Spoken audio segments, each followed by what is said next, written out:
So when the PlayStation 5 first came out, the white coloring of both the console and the PlayStation 5 controller was pretty controversial. Everybody's used to the PlayStation consoles coming out by default being like matte black or gloss black or something like that, but instead we got a white coloring, and people didn't mind the PlayStation console being white so much as the controller. The controller, everybody pretty much had the same concern, which was when it comes to dust, debris, and grease and all that stuff, the white coloring would show too much of that. So everybody was begging Sony for a black console, but most importantly, or more importantly, a black controller. And Sony has answered that. Sony has finally responded to that by releasing, or they're coming out with 2 new controllers that are going to be dropping next month in June. And we have Midnight Black here, and that it looks great. It looks great. A lot of people are going to be very happy with that.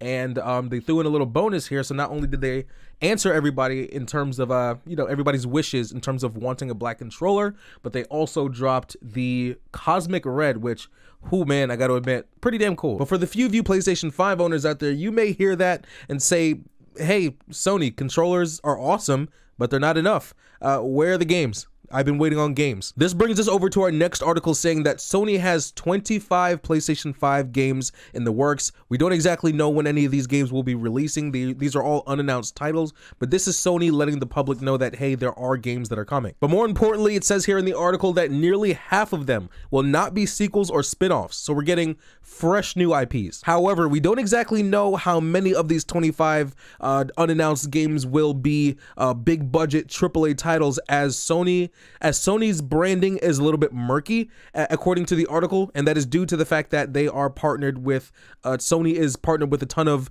indie developers as well that are outside the company, but when making games, they slap the Sony branding on top of that. However, that may not be a bad thing at all. Returnal, the game that came out recently, which is a PlayStation 5 exclusive, is a PlayStation Studios game that was made by an outside indie team, and that was pretty well received. So we know we're going to be getting Horizon Forbidden West sometime this year. We know we're going to be getting Ratchet & Clank Rift Apart. As of the recording of this video, it's coming out next month in June 2021. We know we're getting God of War Ragnarok sometime this year, 2021 as well. And as for Gran Turismo 7, we know that's coming in 2022. So it's nice that we're getting all of the familiar big AAA titles that we know and love. And in addition to that, Sony has given everybody some confirmation that yes, there will be 25 new titles as well that are be coming to the PlayStation 5.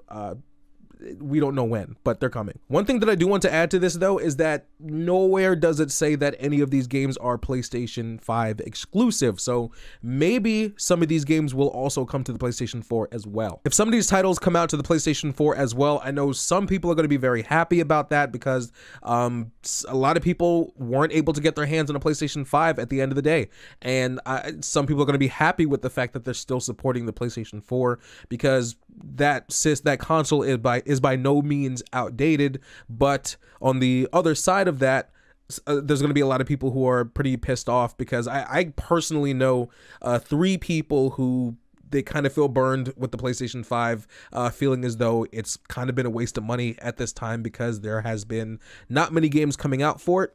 But who knows? No, I'm not calling the PlayStation 5 a bad console or anything like that. I'm just letting you know what I heard. So just to reiterate and make things clear, there are going to be 25 new titles coming to the PlayStation consoles.